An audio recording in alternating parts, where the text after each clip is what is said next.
Hello, good evening. Thank you very much for coming tonight. My name is Olivier Richon. I convene a research group here called Documents. And last year, actually, Tom participated very regularly to this group.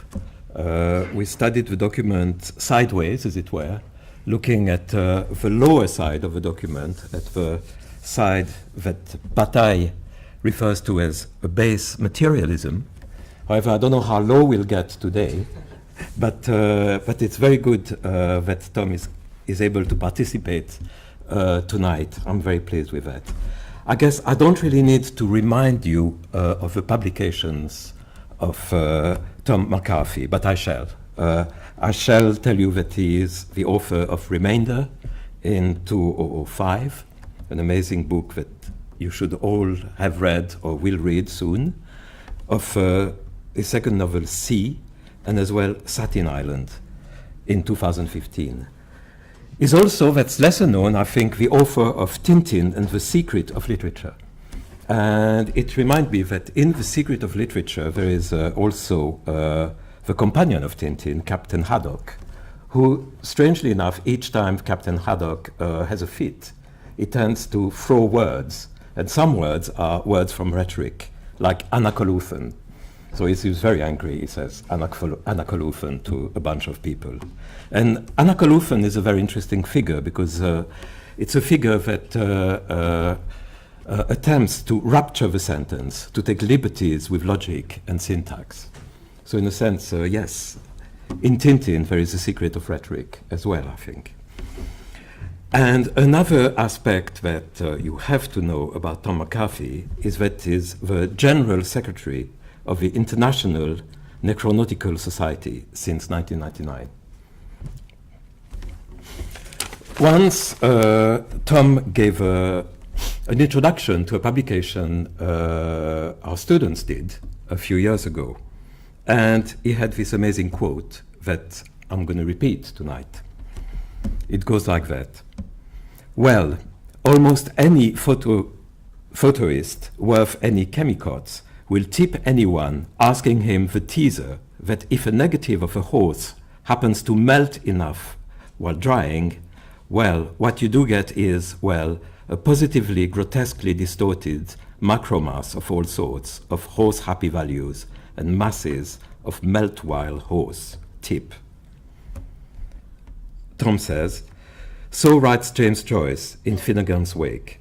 For all the verbal acrobatics going on here, all the neologisms, the tempo, animo, thermo pilings up, or collages being mussed and mashed, the word that stands out for me most, the instrumental word on which this passage hinges, is simply negative. So please welcome Tom, and I'll be in conversation with him later.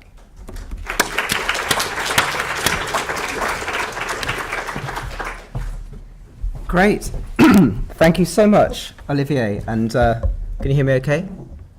It's very, very good to be here. I have very fond memories of being a visiting professor or lecturer or whatever I was at the Royal College. It's really good to be back. I do think you should change the name of this building, though, really. It should be called the Europa Building. We're working on it. Good, good, good, good.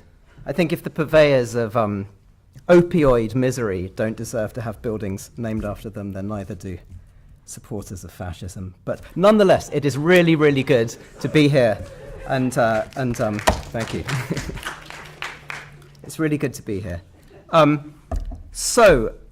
Yes, last year I took part in this wonderful document research seminar that Olivier convened, and along with Jeremy Miller, I was occasionally invited in, and it was hugely. I'm sure I learnt more than I taught or whatever. The title, Olivier's title, was clearly a nod to the document group, Bataille, Leris, Kaiwa, and so on, and it was also a kind of general springboard just for looking at the notion of documentation in general. And one thing that we briefly kind of glimpsed at in that context was Antonioni's 1966 film Blow Up. And so I'd like to take this evening as an opportunity to unpack this fantastically rich artwork a little more, still as befits the film's bottomless, abyssal vertigo in a kind of telegraphic, incomplete, unscripted way. Perhaps this too will be just a springboard for us to begin talking more. So it's a film. It's a film about a document. It's a film about the production of a document, about the reproduction of a document, and about the interpretation of a document. And, even before we get to, I'm presuming most people here have seen it, but we'll look at a few bits of it just to refresh our memory. But, as you probably know, the central event in this is a photograph that is developed and enlarged, blown up. But that doesn't happen until about an hour in. Even before, right from the beginning of the film kind of announces itself as being about documentation, right? It shows 24 hours in the life of this guy, Thomas, who is a successful photographer, who's making a book-length photographic documentary, a documentary photographic portrait of a changing London,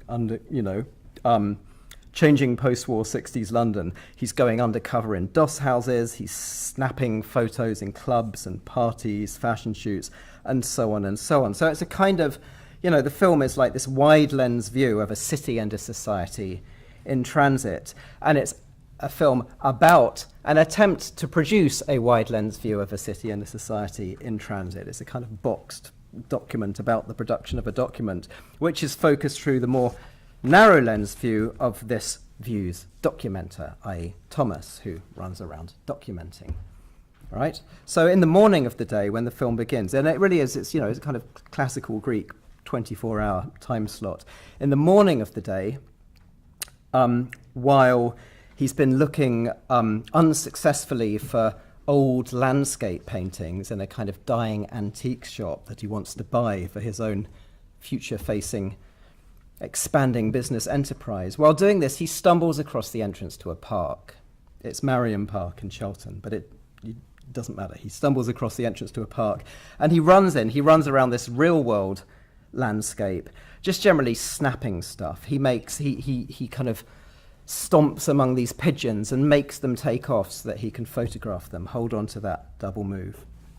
And then he sees this couple in the park, a young woman and an older man, and they're engaged in this kind of choreographed flirtation, this kind of lover's play that seems very balletic almost, but something's not right about it. They keep, they're moving, then they kind of stop.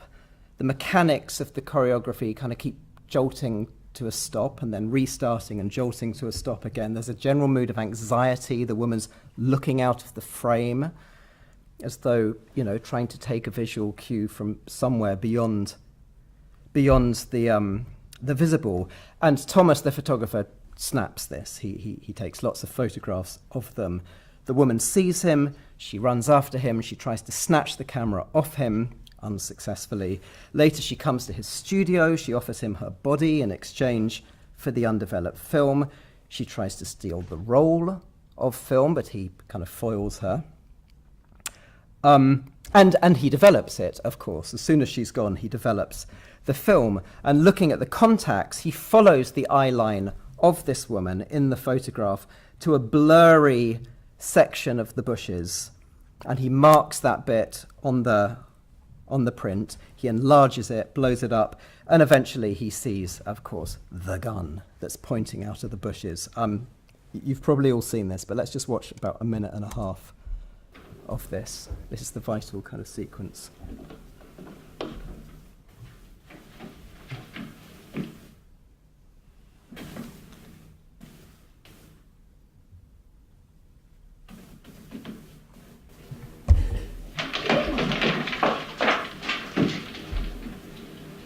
You weren't expecting us, were you? No. Sorry, the time codes are all different. Okay, we're going to go from here instead. Excuse me, the time codes are different on this one. Okay.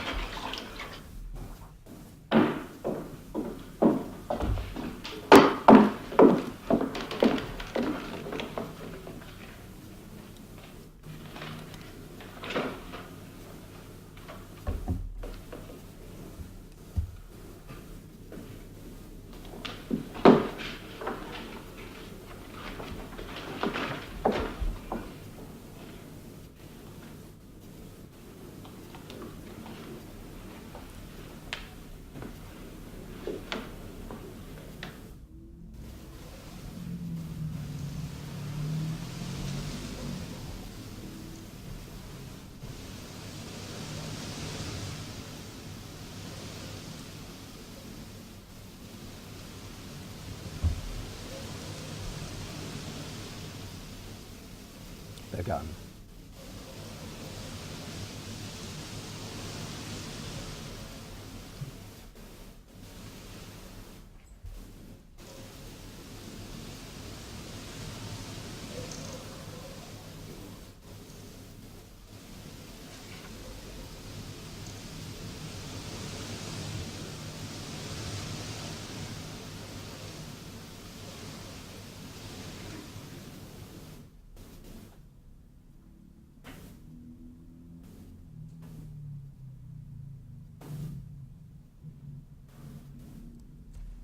That's the kind of the moment of realization.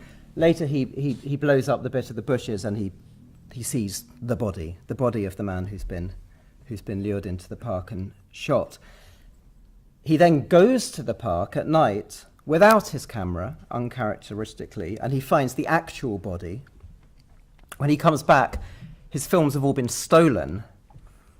He goes to the park again the next day to photograph the body, at which point there is no body. The body is gone. In fact, it's unclear whether it was, at this point in the film, the whole kind of reality field breaks down, and it's unclear what we've been watching. It's unclear if there even ever was a body in the first place. Everything just starts kind of blurring, going out of focus in a haze of paranoia and drugs and the amoral drift of 60s London.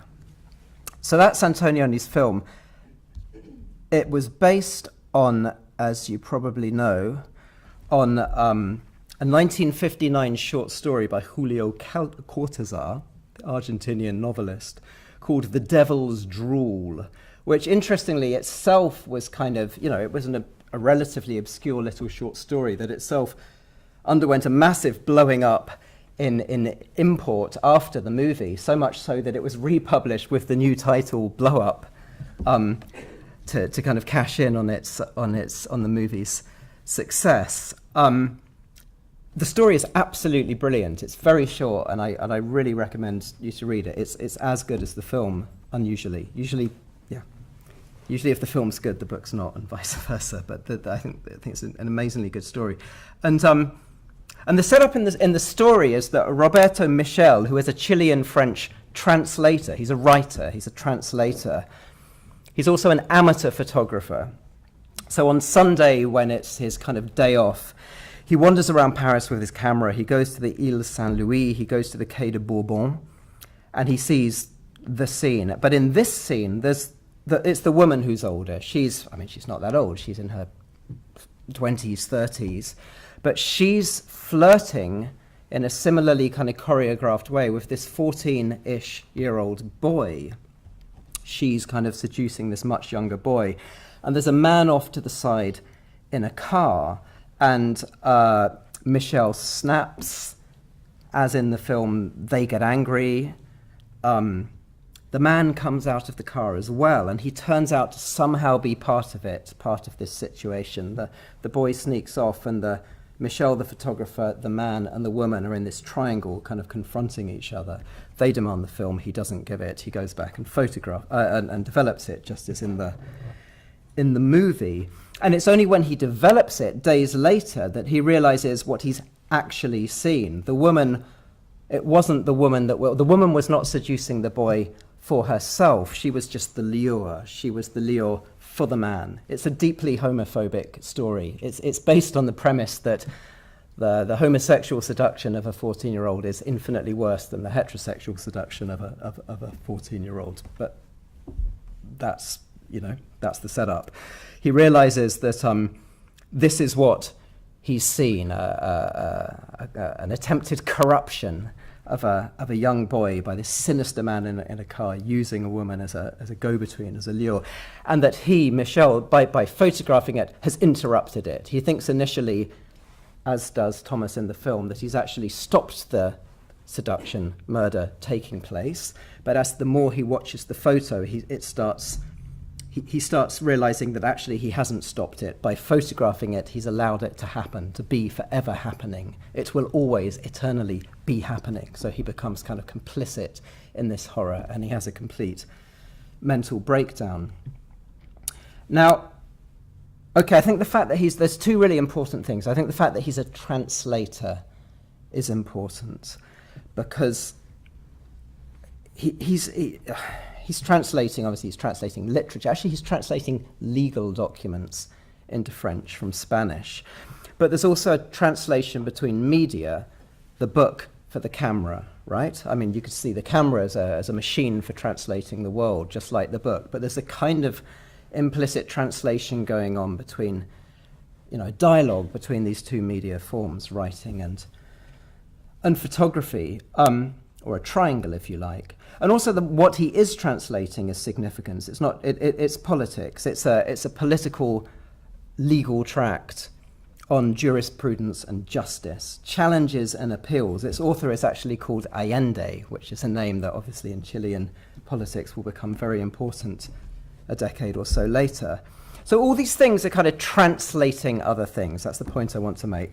And something else is always at stake, something outside of the frame of whichever translation machine we're kind of occupying at any moment. And this is the other thing that I think is important, the idea of the machines. In the very first paragraph, he uses the word machine in the first paragraph of the short story about 5 or 6 times. He says, I use the machine of his Remington typewriter. I use the machine. And then he says, here is of his camera, he says, here is the aperture which must be counted also as a machine of another sort, a Contax 1.1.2. The car is, of course, a machine. There's a sense, as with Greek tragedy, of being kind of caught up in some massive machinery of events, right? And the machinery of events is rendered here synecdochally as a literal machinery, or literal machines, the camera, the typewriter, the car. Now, the film starts also with a machine, with the arrival of a car in the city of London. And the car is carrying all these mime artists. Oh, why did it stop?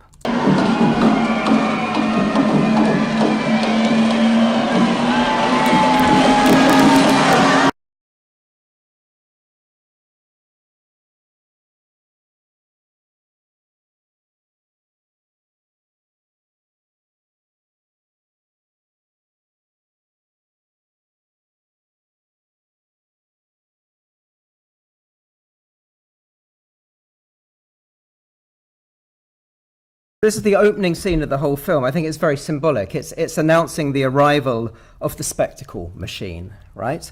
This is like Hamlet, when the players come to town. I mean, this is exactly the same. The players are in town. They're mimes. They're mime artists.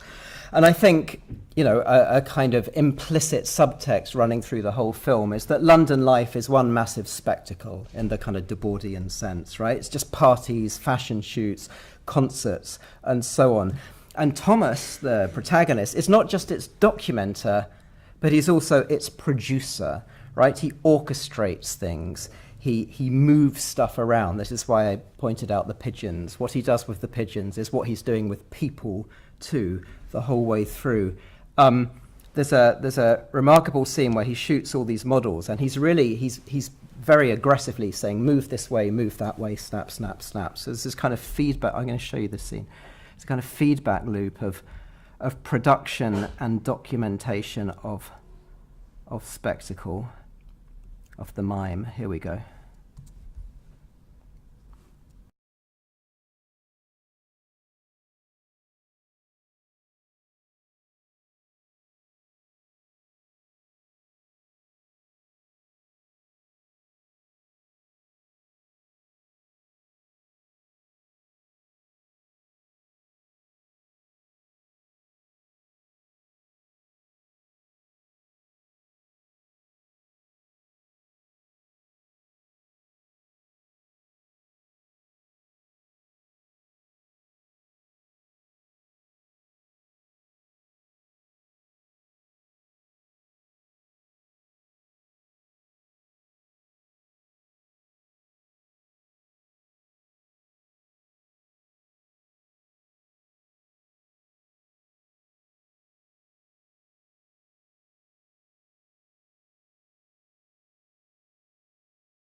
He's a real asshole. This is, I mean, it's kind of, it must be, it's an interesting aspect of the film. He puts them in a trance. He makes them close their eyes, having orchestrated this spectacle in a kind of military way. He's like a drill sergeant. He makes them close their eyes. He puts them in a trance.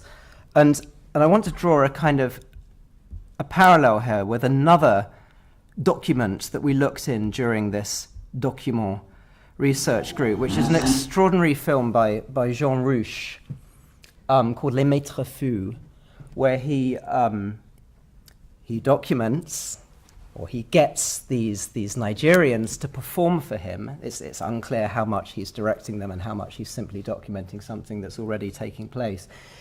He documents a ritual that they have where they reenact the military parades of the British, their colonial oppressors, in a completely trance-like form. It remains a very controversial film. On the one hand, it's seen as a kind of rather racist exoticizing of a kind of imagined savagery. On the other hand, it's seen, conversely, it's often viewed as a great subversive anti-colonial critique.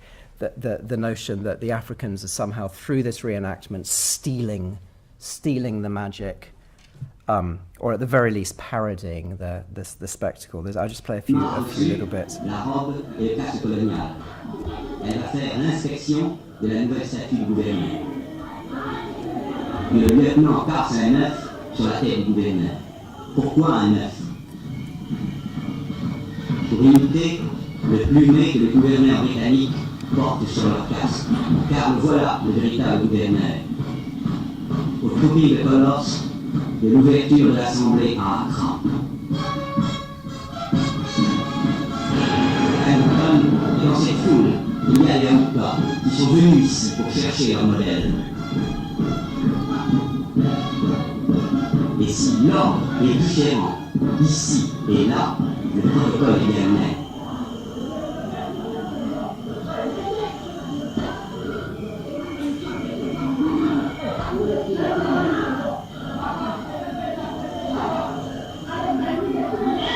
L'état-major se réunit pour l'inspection du palais du gouvernement. Le caporal de garde se tient à l'entrée et le gouverneur et le lieutenant viennent voir si le bâtiment a été peint à neuf. N'oubliez pas que le responsable est inquiet. Si le gouverneur se plaint, il aura une amende, un mouton, un bœuf peut-être, et le gouverneur est expulsé. Cet homme vêtu de bleu est possédé par... You get the idea. Whichever way we take this, I think it's clear that what's going on in both the scenes I've just shown you is a tying of power to spectacle, and to trance, to a kind of state of being entranced.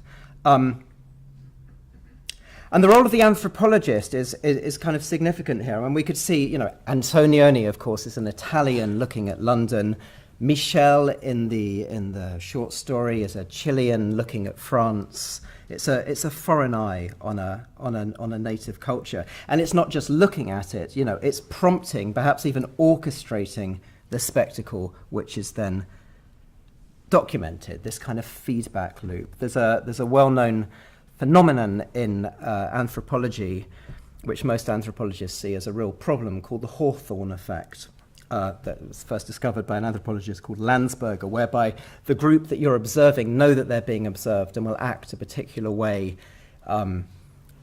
which is a problem because you want them to act normally, but they're acting because you're watching them, like the cat being alive or dead in Schrodinger's box when the scientist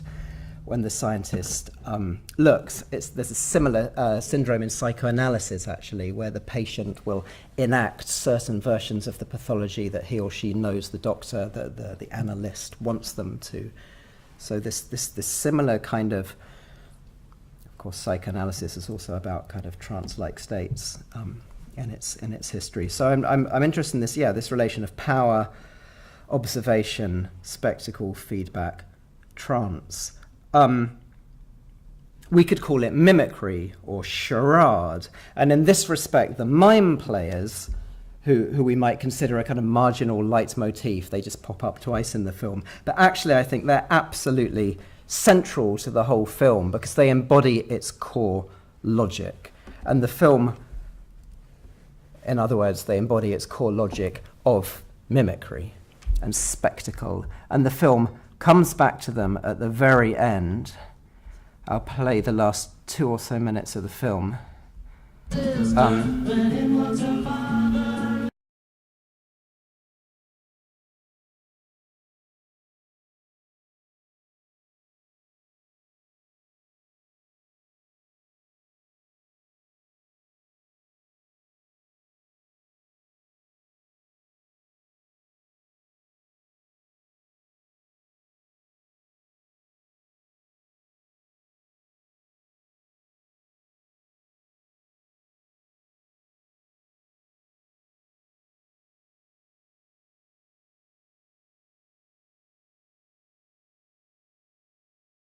I think this is very significant, right? Tennis without a ball is basically, it's the machine without its content, right? And it makes me wonder, is this entire film a kind of, like the Nigerian ceremony, a kind of parodic reenactment whose intent would be to kind of void the imperial seat, London, British, and by extension Western society, of its metaphysical content? I think there's certainly, as with the African ritual, there's the whole question being played out in it about the sacred and desacralization, right? Again, involving machinery and the running down of machinery. There's one other scene I want to show you.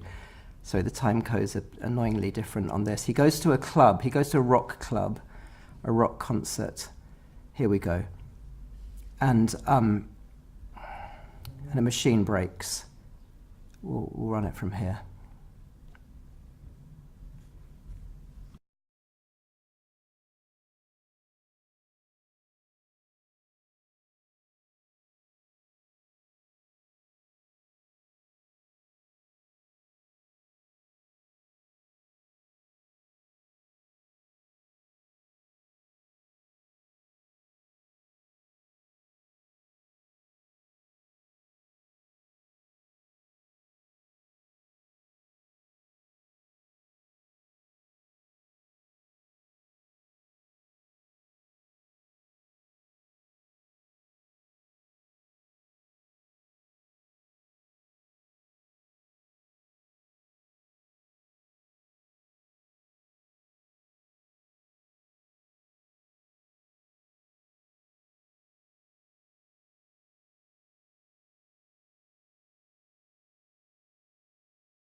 Useless. This is a fantastic little episode here. The fetish object of the car. I mean, this really is a sacred object at the point where where the musician throws it into the audience, and within 30 seconds it's just become a piece of trash, a meaningless piece of detritus in the street. And I cannot but help think, King, when I see that, of the work of Ian Forsyth and Jane Pollard, two projects of theirs that you probably know. One is File Under Sacred Music, in which they had a reenactment of a Cramps gig from the 70s, an exact reenactment. The original was done in the Napa Mental Health Institute, and in the ICA, when Ian and Jane redid it, they did it with mental health system users. And a similar kind of, I was there was a remarkable kind of frenzy.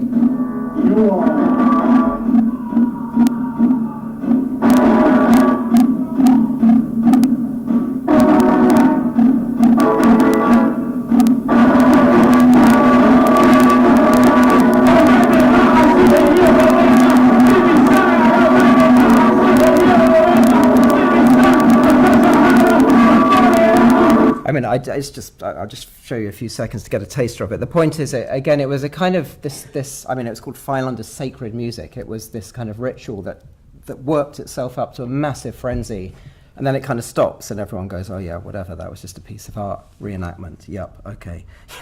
So this kind of sliding up and down. Another of Ian and Jane's projects they'd done before that was also a reenactment of the famous last ever Ziggy Stardust concert, where again at the ICA they had the exact film, the famous film of that concert, reenacted in all its details.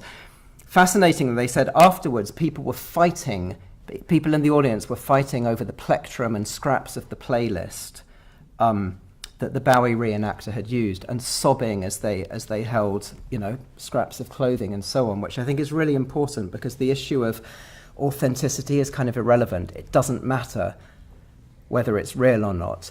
What matters is its proximity to the sacred, to this zone of the sacred, which is only entered through reenactment, not through authenticity, but through mimicry, through simulation.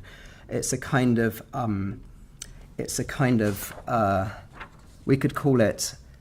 It's about a symbolic proximity to the sacred heart of the ritual, even if that heart is dysfunctional or machinic, right? What matters is the machinery. Even if the machinery doesn't even work, it kind of breaks, it still functions.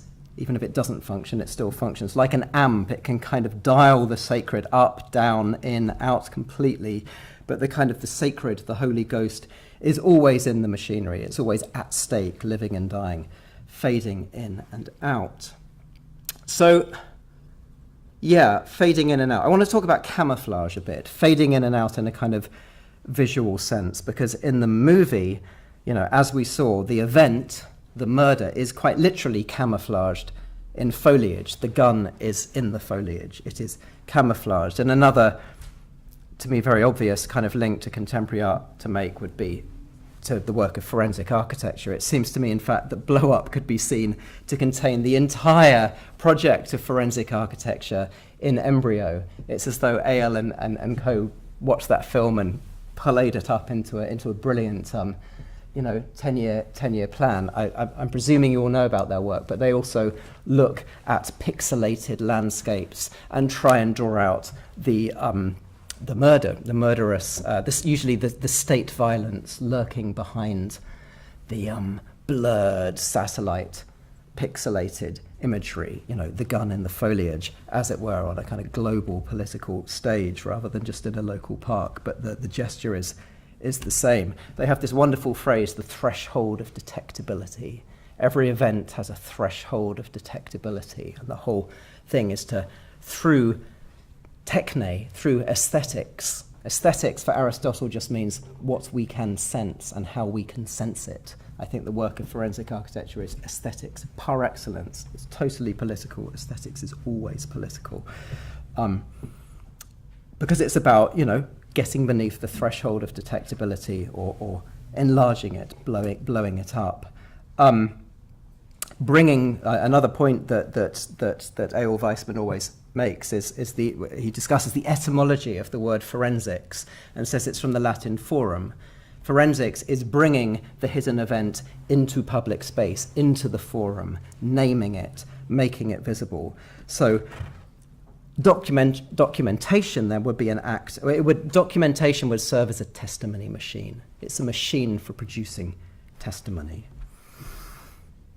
So it seems to me that all of this, if we're looking for a kind of big philosophical category to kind of an umbrella to put all this under, the obvious candidate would be this Badiouian notion of, the event, l'événement, right?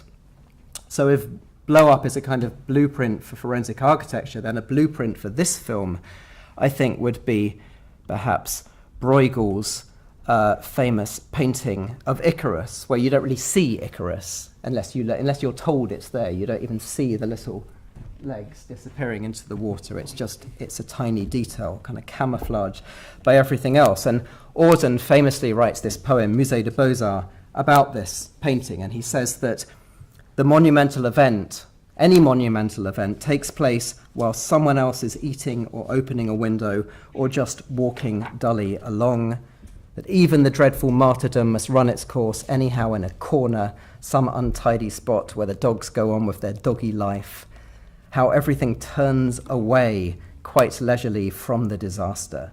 The ploughman may have heard the splash, the forsaken cry, but for him it was not an important failure.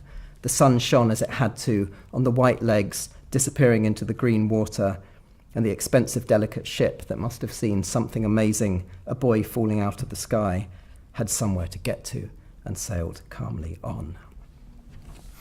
Right? So, for Badiou, the great modern thinker of the event is also, as for Auden, as for Bruegel, characterized by a kind of being beside itself. He talks about, in Being and Event, he talks about sight points within an evental situation that teeter on the edge of the void, right? They're always pointing to what cannot be played out within their set. He writes, the paradox of the evental sight is that it can only be recognized on the basis of what it does not present in the situation in which it is presented. And at the heart of that book, he turns to Mallarmé, and particularly to Un coup de dé, this huge, expanded, blown-up poem that is characterized by huge expanses of white space, of paper without words in it, the blank space in which the catastrophe is not so much the event of the shipwreck that the poem kind of narrates, but it's not so much that as its disappearance. The catastrophe is the disappearance of the catastrophe, the voiding of the representational field. Mallarmé writes, nothing will have taken place except the place. That could almost be the subtitle for that wonderful shot of the empty park, and when there's no one in it in the final photo. And we might also think of Blanchot and his wonderful, very short book, The Writing of the Disaster, in which he defines the disaster. Well, he doesn't define the disaster. He says the disaster, the event, is neither noun or verb, but a remainder which would bar with invisibility and illegibility all that shows and is said. So it's kind of exhaustive and exhausting, the event, but itself is inexhaustible or even unsayable. Blanchot writes, when everything has been said, what remains to be said is the disaster. And interestingly, Michel, I wonder if Cortázar had read Blanchot, because his Michel uses almost he uses the exact same rhetorical framework, but a little bit differently. He writes, what remains to be said is always a cloud, two clouds, or long aisles of a sky perfectly clear, a very clean, clear rectangle tacked up with pins on the wall of my room. In other words, what remains to be said when all has been said is the photograph itself, the scene or non-scene of the disaster. For Blanchot, the disaster causes a kind of fragmenting of time. Blanchot writes, we are on the edge of the disaster without being able to situate it in the future. It is rather always already past and yet we are on the edge or under the threat, all formulations which would imply the future, that which is yet to come, if the disaster were not that which does not come, that which has put a stop to every arrival. He continues to think the disaster, if this is possible, and it's not possible, inasmuch as we suspect that the disaster is thought. To think the disaster is to have no longer any future in which to think it. I'm sure Cortázar has read Blanchot because Michel this is exactly his situation. For him as well, temporality is completely fractured when he blows up the photograph. At that point he writes, I understood, if that was to understand, what had to happen now, what had to have happened then, what would have to happen at that moment. What happens in the middle of what I'm writing is coming already. And then he just says, now, the word now is a dumb lie. So he ends up psychotic, he ends up frozen in time, or rather frozen or trapped in this kind of scrambled overlay of temporalities, of times, exactly what Blanchot calls non-contemporaneity, a passage already passed over, the passive which outside time disarranges time as pure and empty form wherein all would order and distribute itself either equally or unequally.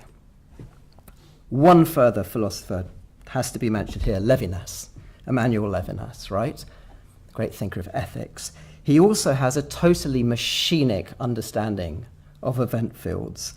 In this essay, well, it's a transcript of an interview actually, is Ontology Fundamental? He's being interviewed by Radio France Culture, and the interviewer starts by asking him, how does one begin thinking?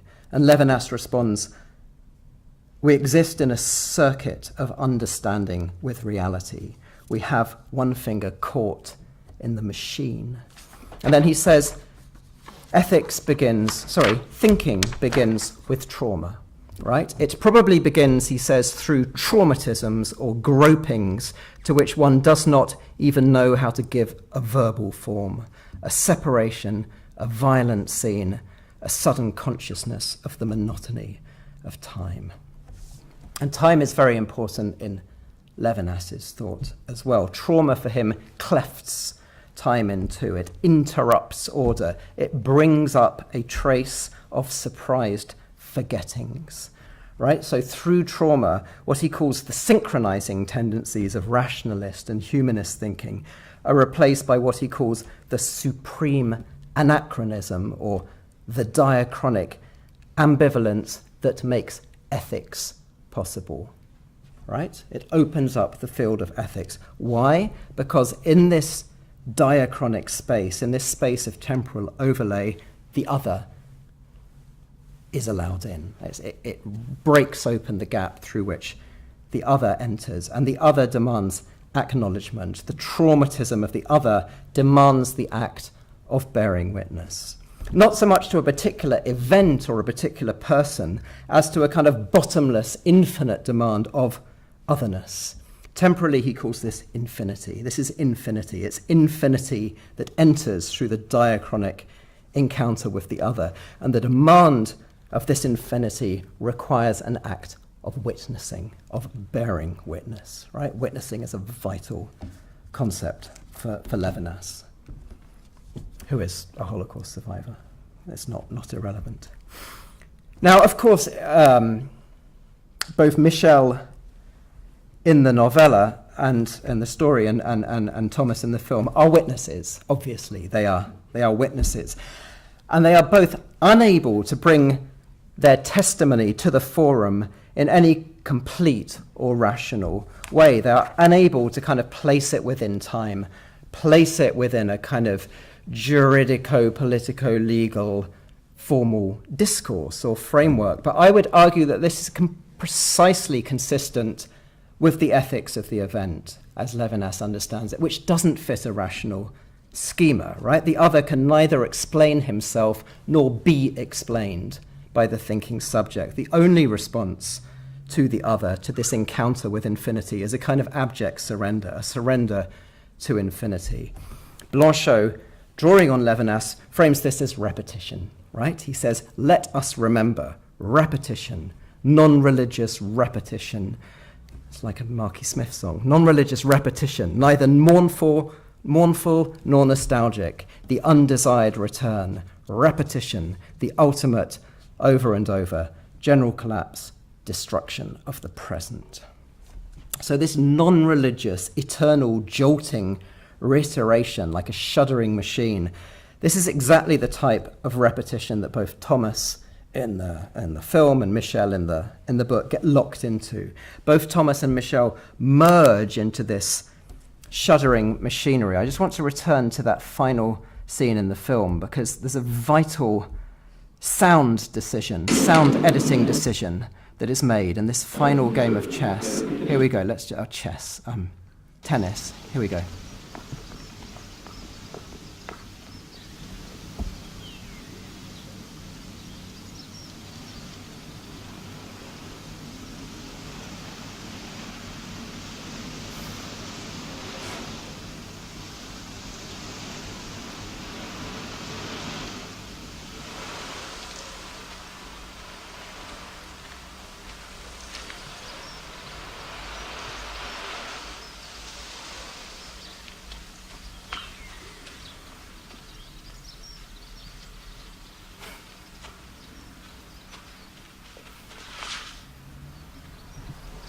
Okay, he throws the ball back. He kind of is incorporated into the mimicry machine.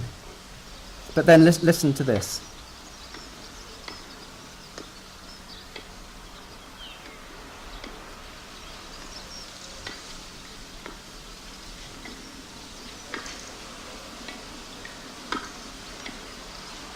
He's hearing the thwack.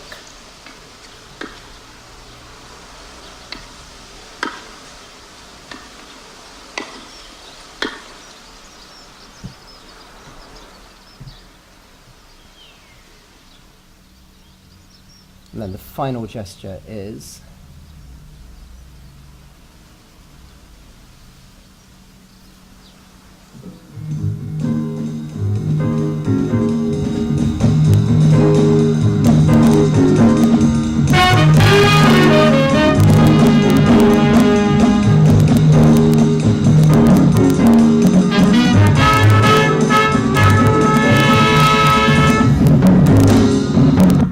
disappears into the grass, right? He this complete camouflage, complete mimicry.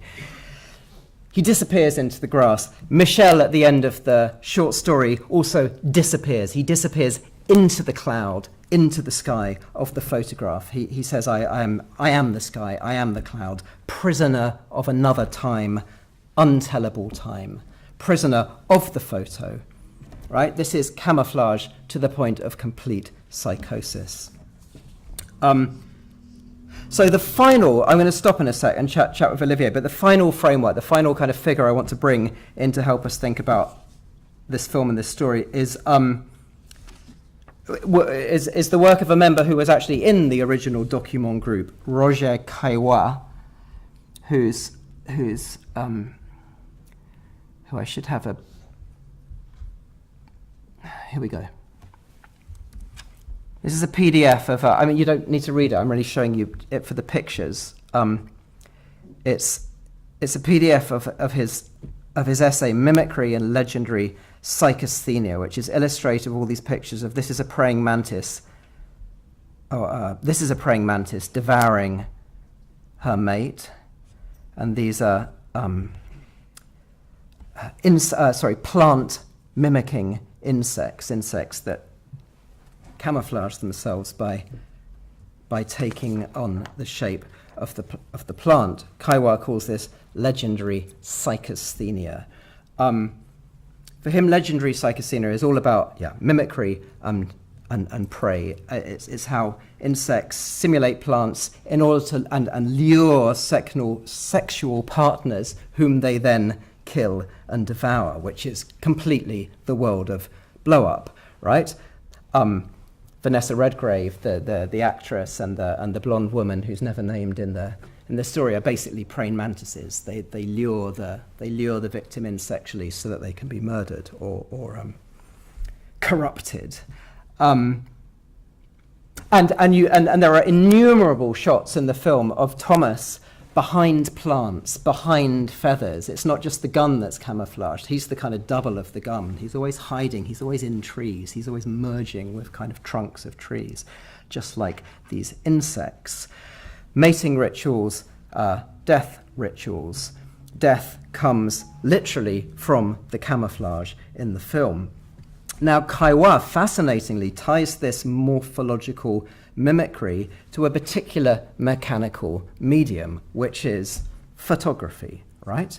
He writes, this is a quote, "Morphological mimicry could be, after the fashion of chromatic mimicry, an actual photography, but of the form and the relief, a photography on the level of the object and not on that of the image, a reproduction in three-dimensional space with solids and voids, sculpture photography, or better, teleplasty, if one strips the word of any metaphysical content."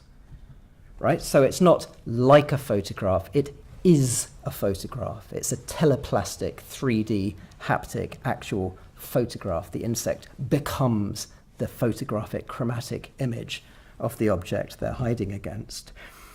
Kaiwa calls this magic in the anthropological sense. It's denuded of any actual metaphysics. He calls it magic in the anthropological sense, fascination in the kind of Blanchaudian sense, and above all in a Mallarméan sense, we could say he calls it a temptation by space. Right? Legendary psychasthenia is above all a disturbance, as he puts it, a disturbance in the relations between personality and space. And he cites the typical answer of the schizophrenic patient to the question, "Where are you?" And this is a brilliant quote. He says, the typical answer of the schizophrenic patient to the question, "Where are you?" is, "I know where I am, but I do not feel as though I'm at the spot where I find myself." To these dispossessed souls, Kaiwa continues, to these dispossessed souls, space seems to be a devouring force. Space pursues them, encircles them, digests them in a gigantic phagocytosis. It ends by replacing them. Then the body separates itself from thought. The individual breaks the boundary of his skin and occupies the other side of his senses. He tries to look at himself from any point whatever in space. He feels himself becoming space, dark space where things cannot be put. He is similar, not similar to something, but just similar. And he invents spaces of which he is the convulsive possession. Unquote. Well, this is an exact description of the fate of Thomas and Michel. They are eaten by space through mimicry, through an act of teleplastophagocytosis or cyanotosis. They undergo legendary psychasthenia, right? Psychasthenia, again from aesthetics. Through this machinic and utterly non-mystical, but for that no less total Eucharist, they enter the awful kind of inescapable interregnum, or to give it another word, infinity. Okay? And this infinity, this interregnum through which they're devoured, is precisely the time and space not just of aesthetics, but of ethics. Right? Both characters are subject. This is why it's interesting that despite his being a complete jerk, Thomas is actually a totally ethical subject in the Levinasian sense, right? Both characters are subject traumatically, passively, and unheroically, but irremediably to this interstice, this gap, this void, this non-space of translation, automatism, photography, psychosis, whose content will forever remain untranslatable. This, I'd say, is the core mode and the core stake of the document, properly understood, as Antonioni and Cortázar clearly do. And if we too start to understand this, that we'll see that the document's event space, even if it's a non-event space, might well be the most important event space of all. But I'll stop there. That's all I have to say. Thank you very much.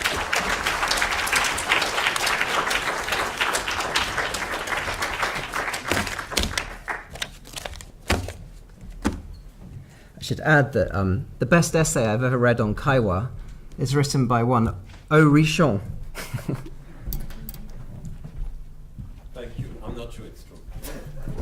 I didn't say how many I've read.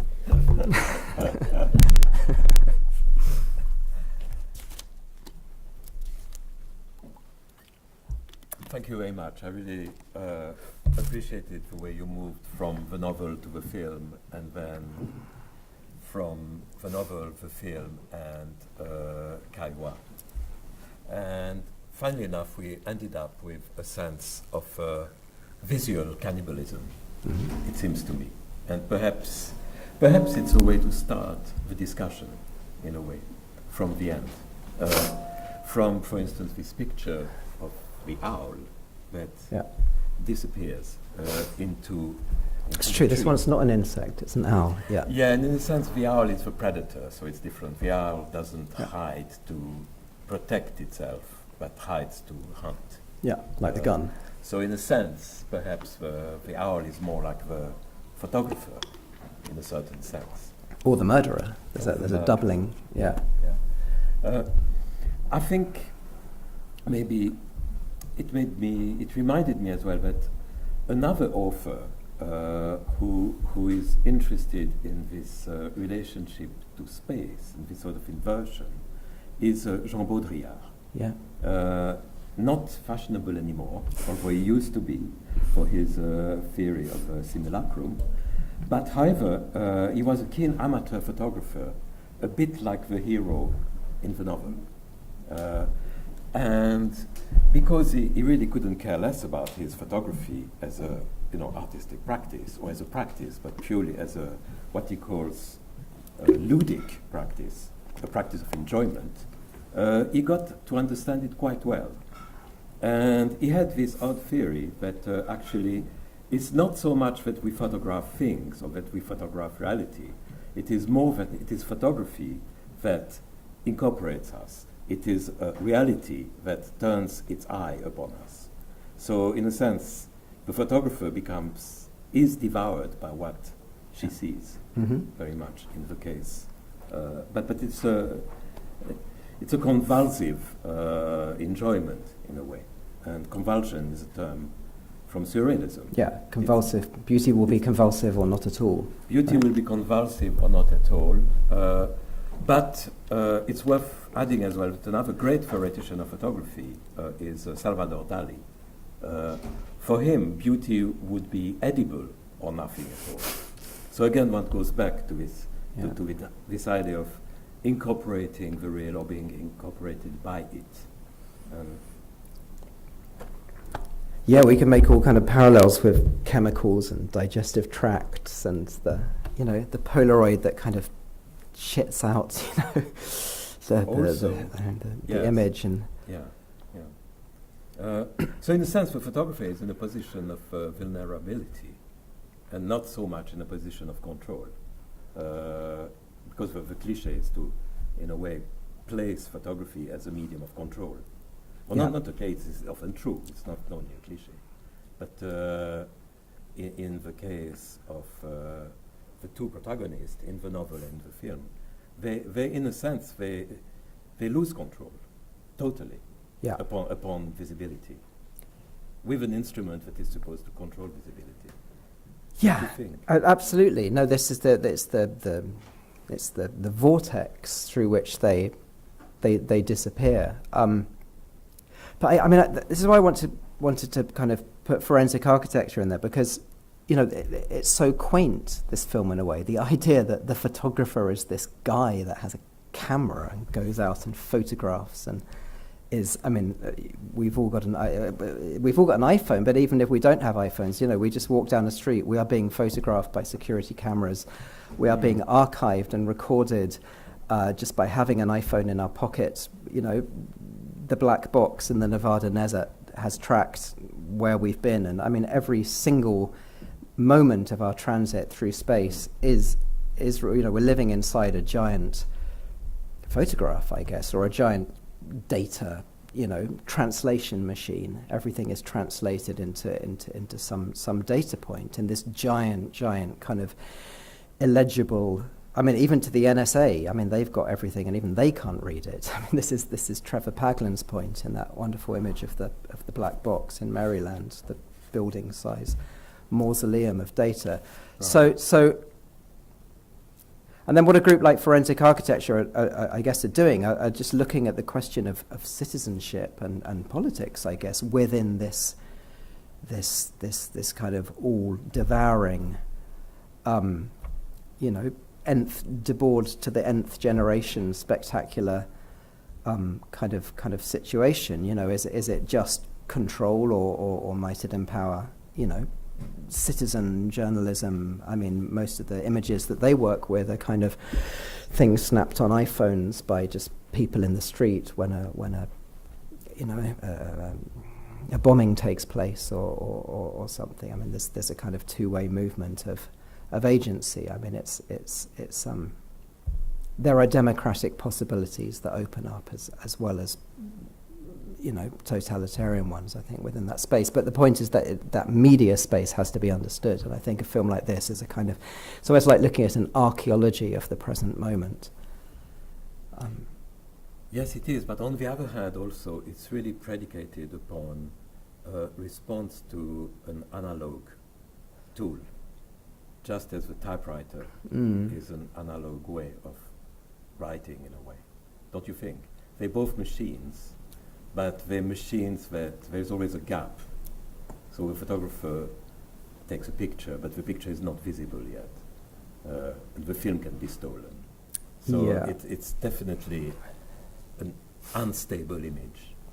Yeah, although I was reading recently that actually all our data storage of our snaps is actually causing more climate catastrophic effects than all the aeroplanes in a week in Heathrow. I mean, digital is not dematerialized. There are giant servers using up electricity. There are underpaid laborers building the iPhones that we can have in China or wherever. These are material practices.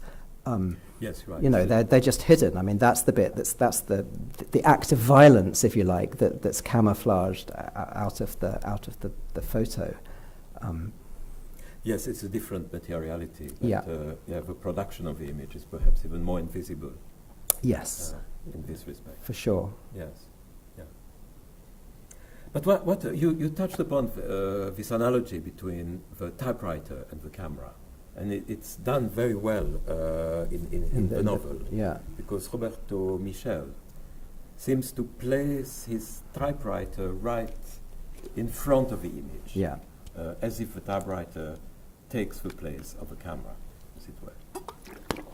And when he runs out of steam on the translation, he works a bit more on the image, and then when the image stops giving him anything, he goes back to the typewriter. So again, it's in the kind of translation between the interstice between these two machines that the event jumps out at him. It's not really from within one or from within the other. And of course, he's writing on his typewriter, we have to imagine. Yes, you're right. So there are two apparatuses of translation in a way. Mm-hmm. But neither is complete in itself. It kind of needs, it needs the other of it as its whatever objet petit a. The kind of the other is its lack. It's somewhere basically. It's like this Mallarmé's idea of between these different forms that the work will emerge. It won't emerge from poetry or from dance or from music. It's going to be in this kind of movement between them. And I think there's exactly that kind of triangulation of media and that's going on in the story. I mean, more than the film. The film is really about photography. Yeah. Whereas I think the short story is very much about writing. Yeah, It's totally about writing. Yeah, yes, yeah. Yeah. Although I suppose that what one kind of dialectic or tension in the film is between the still image and the moving image. I mean, it's a film about a still image. It made me think lots of David Lynch's films, they revolve around, there's always a photo at the heart of the film. There's a photograph that explains the film. Lost Highway, Mulholland Drive, Wild at Heart. They always, in the middle of it, they stumble across a photograph that shows whatever mystery is is at the heart of it. But formally, that's kind of interesting. You know, the still image explains the moving image somehow. Or you think of that bit in La Jetée where the one bit of movement where the woman wakes up. I wonder if Antonioni is working around some similar kind of concerns.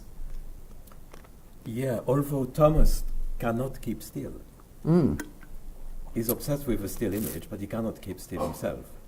Yeah, I don't think he sleeps in the 24 hours that the film. He doesn't sleep. It's a sort of a weird London flaneur.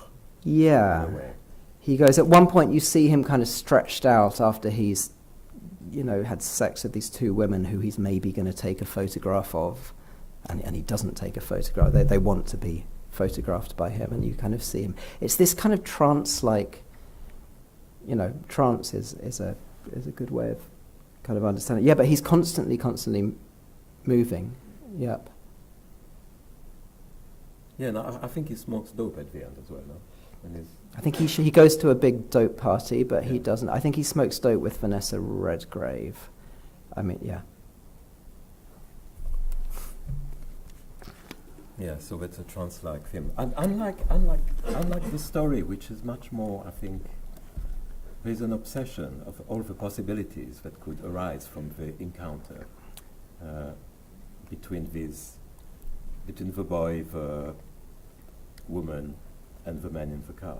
Yeah, he imagines the seduction. He imagines the boy being he imagines two versions of the seduction. One will be going home with the woman, which will just be, because it's heterosexual, that will just be a normal rite of passage, loss of virginity. But then he imagines the sinister homosexual one, which will involve actually engravings and images. He thinks the man is going to show him images to seduce him, like in Proust, you know, look at my engravings, look at my photos, pornographic photos. So there's this real kind of, he builds up the scene. But in both, the initial thought is that he's stopped the disaster from taking place, and then both realise that they've, especially in the book, that he's making it take place. He's somehow triggered it. Like Oedipus, you know, working out what's going on actually just causes it to happen even more. You know, you cause the predestined event to take place by trying to stop it. And a bit like in the film, it ends up with this idea of the pigeons. Yes, the pigeons yeah, and the sparrows. The pigeons and the sparrows. They're very important, and I think that's probably why Antonioni has him stomp among the pigeons. But what interests me is that kind of that miniature feedback loop he's creating, which is kind of a mise en abîme of the whole film. You know, he makes the pigeons move so that he can photograph them. He's kind of prompting the thing in this.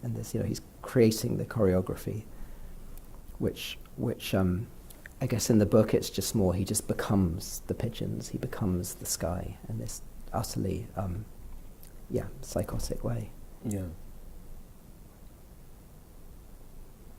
It's worth noting also that the story blow-up was triggered by a photographer, a friend. I didn't know this, you told me this, it's really interesting. A friend of Cortázar, which I think is interesting. So, Chilean photographer working in Paris and later on working for Magnum. So maybe it's just so story, I don't know. Maybe it's an invention of a writer, I have no idea. But it's a interesting start. I think we should open it to the audience to discuss the questions of mimicry and cannibalism or other things.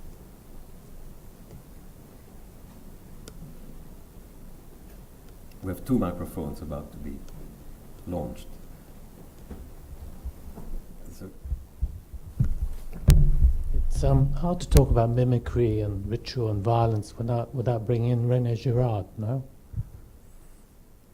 Is there a reason to avoid him? I just haven't read hardly any René Girard. That's the only reason. You want to say something there? I haven't. I'm obsessed with Caillois because it's a direct relationship to photography. Maybe you could tell us what we've missed. It's just that, the idea, his idea is that in ritualizing violence, you're rendering it safe. essentially the mimetic dimension here is combined with an insulation, a kind of sanitization of what would otherwise have a completely uncontrolled outlet.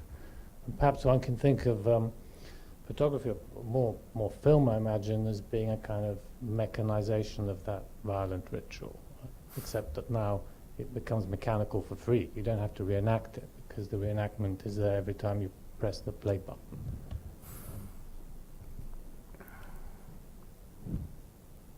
Perhaps not. Yeah. No, I mean, yeah. I'm thinking. Yeah. Buffering.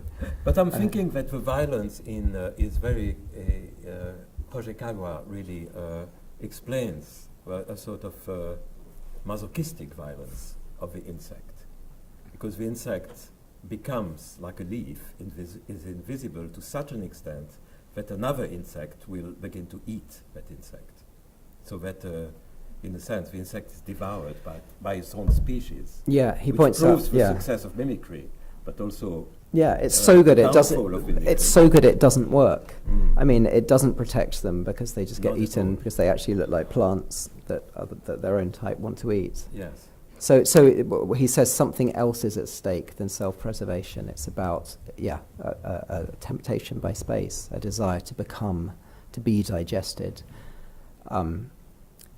in this kind of Eucharist of and he calls it photography as well. Yeah. Mm.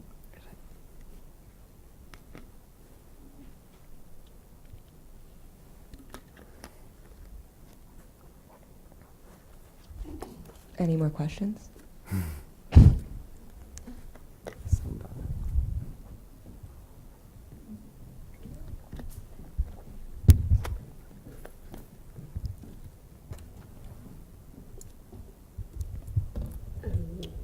I'm not used to speaking a microphone. I wanted to. I like the link you made between the film, photography, and translation and writing, and especially between, which is the mode of photography and film. I wanted to ask you what you see in the use of the frozen picture. Because I think, it's a very strong picture, this woman, or all the images he's using to depict this moment, which is essential in the movie. And how would you analyze the use of the frozen picture in a movie? Yeah. You understand what I mean? Yeah. In the 400 Blows, for instance, that's the last picture. That's a frozen picture. That may be the beginning of the career of Truffaut. Or, that's... how would you... Yeah. Yeah, I was just... was this made before La Jetée? The freeze. Oh, you say the frozen picture or the freeze? The freeze frame. The freeze yeah. frame. Yeah. Was this film... When was La Jetée made? 70s? Early 70s? Sorry? So this... Somebody must... Chris Marker's La Jetée. La Jetée... 72. Is it 63? Yeah. Okay, so earlier. This is 66. So, because... But that's the contrary, maybe. That's not the frozen picture. Well, it's all frozen pictures of... Yeah, no, but they're picture and suddenly they move. Yeah. They get into life. That's another... 62. That's the 62. Thank you. That's maybe the other way round. Yeah. Because they are all pictures, like a roman photo. Yeah. And then suddenly it becomes lively. Yeah. Which is a wonderful moment when she awakes. When she wakes in La Jetée. And La Jetée. But that's the other way around. Yeah. This is... Well, that's how I thought of Lynch and the still that explains the film, the still, and of the idea of a road movie as well. But is it Truffaut? Is it Weekends where you've got all these cars but they're stuck? Yeah, it is Weekend. Yeah, so it's about movement and stasis, and it's where Baudrillard comes back in. He says, a car is when you're in a car, the landscape becomes a film. I mean, it was already a film, but it reveals itself as a movie when you're in this other machine. The car is like an aperture for watching the film of landscape through, because you move through it. And this is the way that America was built to be watched. And then, you know, like in a film like Psycho, it kind of starts out as a road movie, basically. And then it just stops at this hotel, and there's all these stuffed animals, and she's murdered, and you know, looking through the aperture. And I mean, it seems, I know, I think there's I think, yes, I think all of these things we're talking about are just parables of cinema. I know as a writer, all I ever actually write about is just writing. I think certainly this is the kind of meditation about the medium itself that's going on, and yeah. No, because I just wanted to know what is this, the place of this frozen picture, you know, the use of photography, and was maybe the connection between photography and the moving image. You know, that's because you talked about ethics and aesthetics, and I didn't understand quite what you did mean with the infiltration of ethics through photography. Well, for Levinas, ethics happens when the smooth machinery of temporal flow kind of shudders and jolts, and if you like, two bits of the another bit of the film starts getting doubled up and, you know, breaking through. The time codes all go wrong or whatever. That's this asynchronic opening to other times and otherness happens in that moment. And I don't know. I mean, it's a really good question. I don't know what the answer is. I mean, we should try and work it out together. But I mean, but it's you know, I think certainly there is a sense that the vital thing, you have to stop.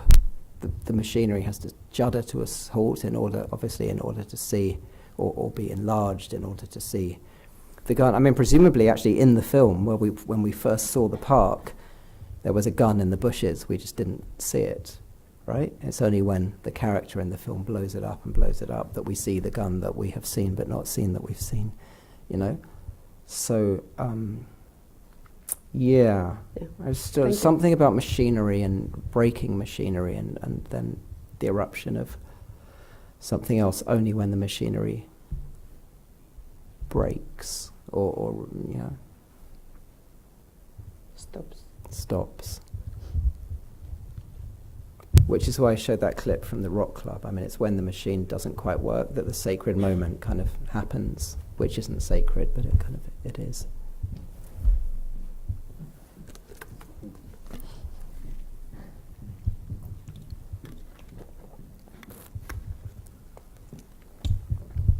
But you are presuming that there is a gun. And doesn't it show us that photography is utterly useless as an evidence-based medium?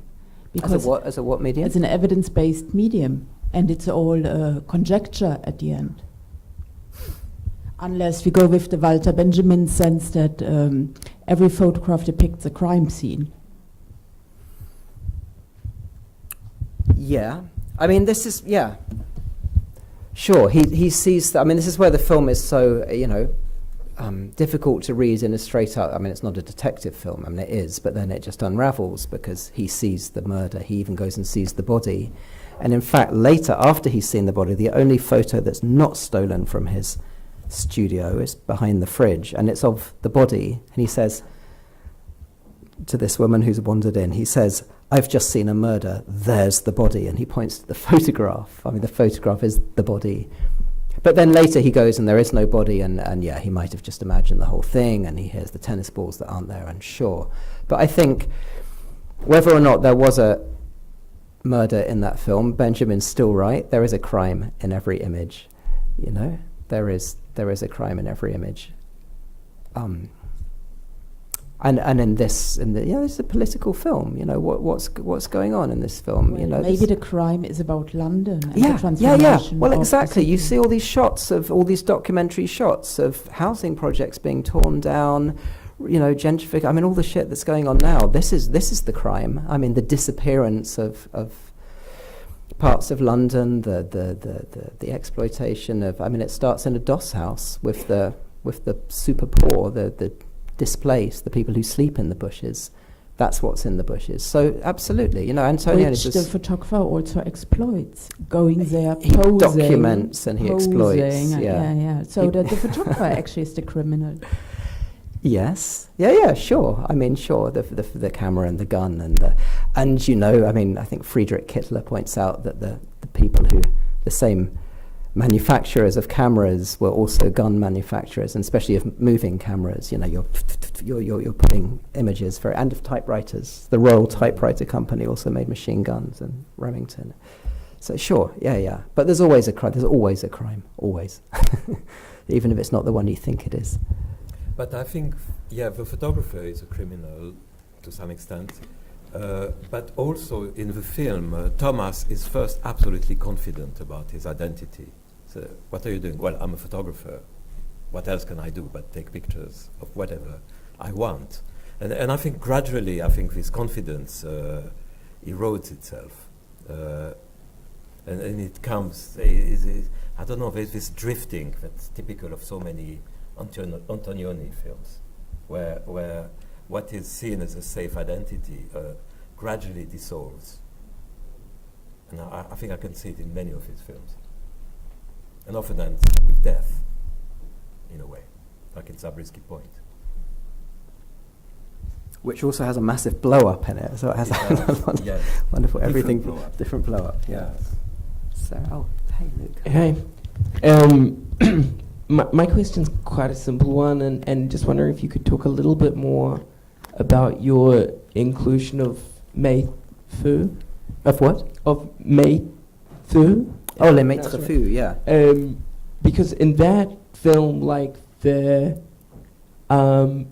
encounter with another is like so fundamentally not a kind of phenomenological thunderclap, right?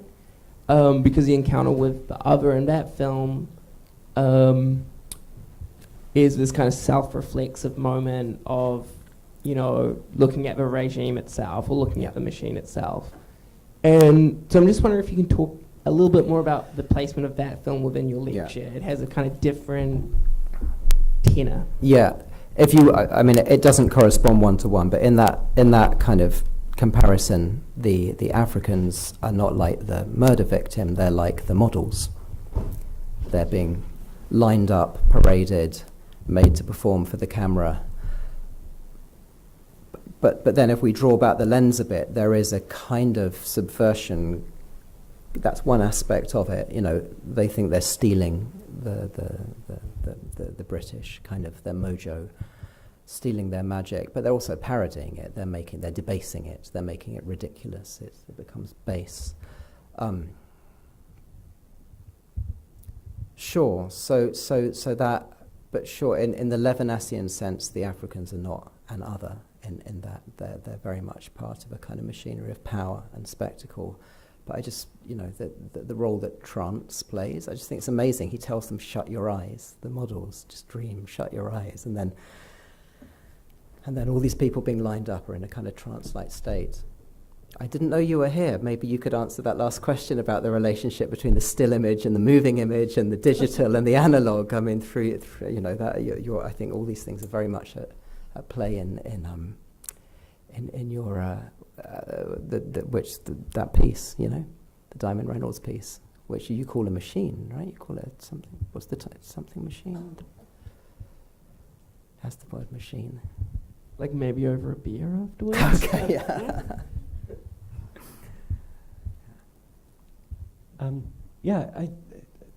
To me, the word that keeps recurring is desire. It's this character who uses a camera as an excuse to express desire, as a machine to greedily capture beautiful women and objectify them and use it as an engine of commerce, all these different systems. I wonder if, I'll just throw that out to you as a general question. Yeah, totally. It's the desiring machine. I mean, absolutely. And I mean, it's his desire. You know, when he's doing his first photo shoot, it's basically a sex scene, but with the camera as a proxy. I mean, you know, it's blatantly played as a sexual encounter. But in a bigger sense, the whole film is about the spectacular nature of desire. It's, you know, it's kind of very Lacanian. It's about the economy of the gaze and the loop of you know, the subject is formed through this kind of desire which travels along optical lines, and the whole space is a kind of desiring space, but with, as in Lacan, the thing that would sate that desire is missing. and the unintended consequences of that. I mean, he didn't set out to record a murder or anything like that. He set out to photograph presumably a beautiful woman or an odd sort of scenario that was unfolding. Yeah, and even when he thinks he has photographed a murder, and that becomes the story, then it's not anymore. The actual, the object is always elusive. I mean, it's structurally not there, which is, for Lacan, though, that's the basic setup. That's the deal with desire. Yeah, totally. Thank you so much for that. It was really inspiring as ever. I have a question. I'm not sure it's properly formulated yet, so I'm just going to kind of throw it out there. But I wonder whether a lot of the examples you've talked about in relation to this idea of mimicry and cannibalism, I wonder whether that applies to forensic architecture in the same way, because I feel like there's a slightly different logic operating there. And I don't know if regurgitation is the right word, but it's kind of, it's working somehow, rather than a kind of black hole of the image kind of consumed into some kind of apocalyptic, database that no one can, it seems to be rescuing it from its ontological instability to actually try and, I don't know, that's why I use the word regurgitate, or kind of give it some other status which it risks losing at this moment. And I suppose the other thing I was wondering is about the singular versus the multiple. So like you have the single photographer going and capturing and talking about desire, whereas if you have the image data complex where you have multiple voices constructing an event rather than the one person. I don't know. So anyway, I'm just throwing that out there. I haven't thought it through properly, but it feels like there's something slightly different happening. Yeah, no, definitely. I mean, with forensic architecture, it's not Levinasian in that sense. For Levinas, ethics doesn't end up in a court of law. Whereas for forensic architecture, it does. I mean, ultimately there is a kind of rational, jurido-co, civic endpoint, and the gallery is part of that. But so is the courtroom, and there is a kind of fixed truth, like either this event happened or it didn't.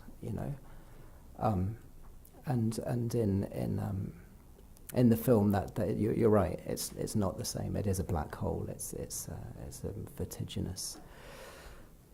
Yeah, for sure. Yeah. Does that make sense? What was the second bit? It was around a kind of multiplicity of perspectives. So you have the. Is it called the data image complex? Where lots of people are snapping the same event on their iPhone, and then you're constructing this kind of 3D. Yeah. Vertiginous in other ways, but it's not the one person desiring the one image in that way. I feel like again something else is. It's being manifested the other way around. Yeah. Yeah, sure. Forensic architecture is Deleuzian. It's not Levinasian. It's about assemblages, multiplicities, strata, swarms, clusters, all that beautiful Deleuze stuff. It's like applied Deleuze. Yeah.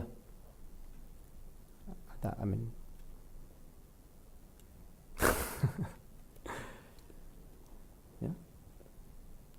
Whereas for Roberto Michel, what photography requires is a good eye and steady fingers. The importance of the fingers is being accentuated. The digits. Just as Dali does as well. A light pressure of the fingertips. So it's a tactile experience as much as a visual one. Which is quite different. I don't know. I would make it different from perhaps the regime of images now. It's more a singular, a bit more aristocratic moment, I think, for photographer, the educated photographer of the 1950s or 60s. Well, the idea that, you press a button, this is this is what, excuse the self-reference, but like in my last novel, the hero, anti-hero, is an anthropologist who sets out to right the world, the tribe, which is us, contemporary late capitalist society. And then he quickly comes to realize that, the world is righting itself. This was, Michel de Certeau's point in The Practice of Everyday Life. You don't need an anthropologist. I mean, the world is this is what David Foster Wallace says as well in The Pale King. The constituent data of the world is auto-generative. It scripts itself and it reads itself. It's not the anthropologist that maps networks of kinships. It's like Facebook and Amazon. Every time you go online, you're being cross-indexed and tabulated with all your networks, so that capitalism can eat you again and again and again, and that's which is fascinating in terms of the question then of agency. What is the writer or the artist or the anthropologist there for?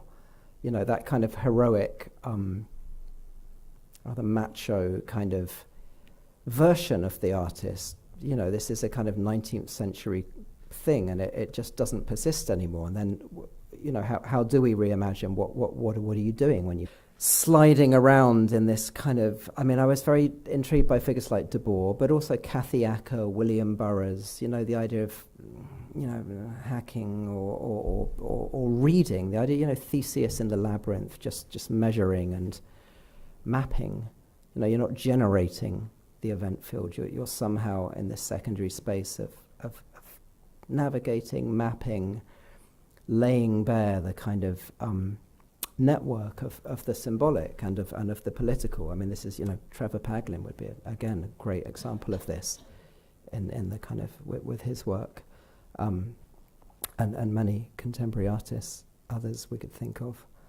So yeah, again, this film and this book is kind of interesting because perhaps it charts the moment of the downfall of that heroic, masculine, macho, avenging hero figure. It's just not, by the end of the film, it's just not a possibility. He's gone. He's been erased. There's just the grass and the camouflage. Yes, and Miguel goes psychotic. And he goes psychotic, yeah. Okay, we've got time for one more question.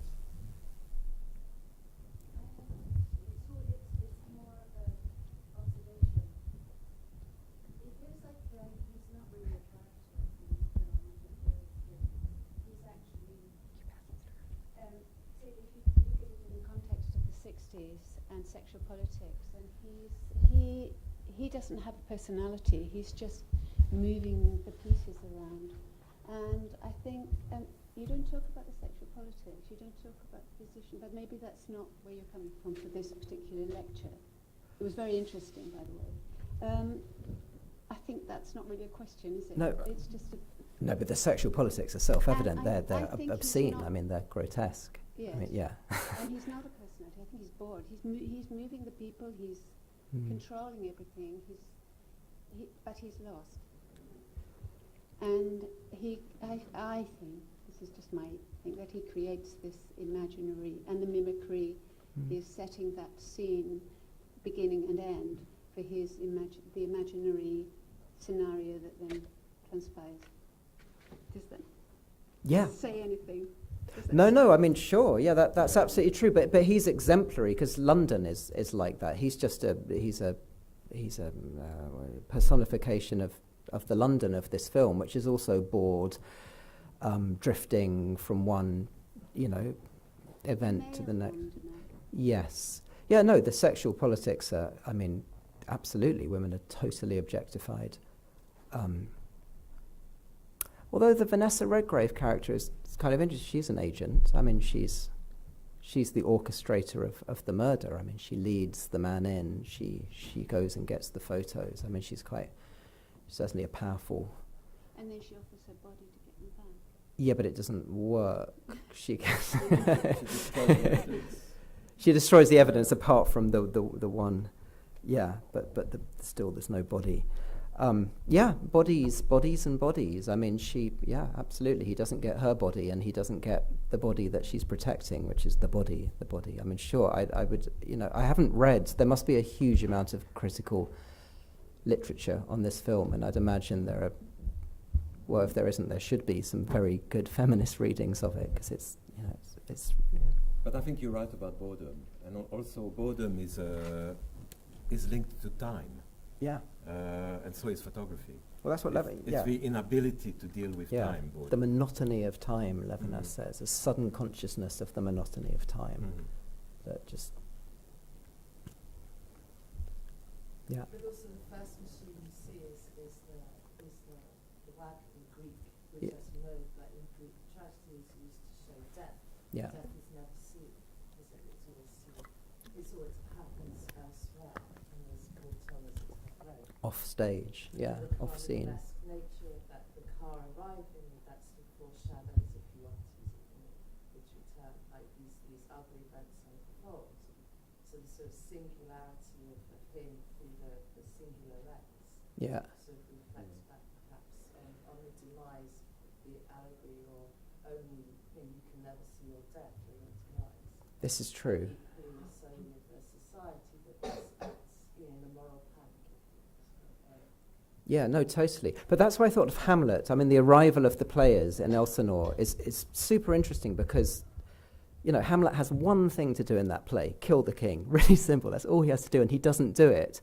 But what does totally bring down the political order is when he gets the players to reenact the death of his father, which is the unspoken of the polis, right? That's the great answer. Everyone knows it, but no one's allowed to say it.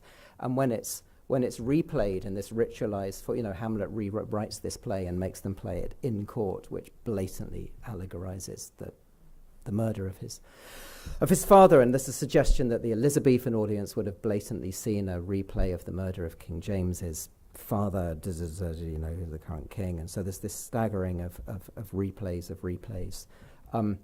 But it's interesting that that's the political moment, not the killing of the king, but the kind of I mean, I suppose you could fit that into a quite conventional schema of, you know, political theatre is there to speak truth to power. But I think it's more interesting than that. It's something about simulacrum, replay, reenactment. In Julius Caesar, similar setup. You know, Brutus is about to kill.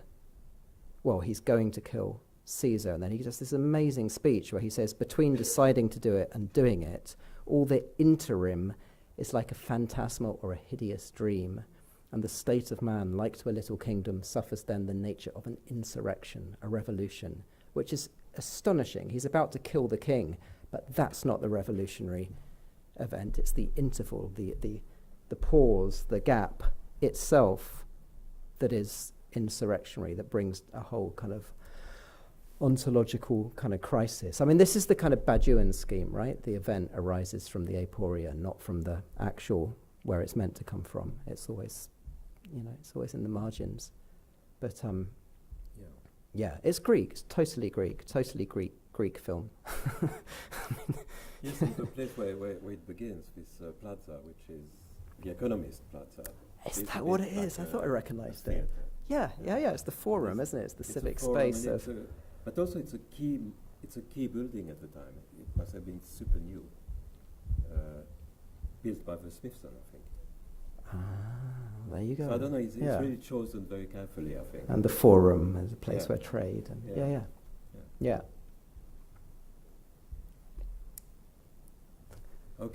Okay. Well, Great audience. Thank you, Tom and Olivier. Thank you.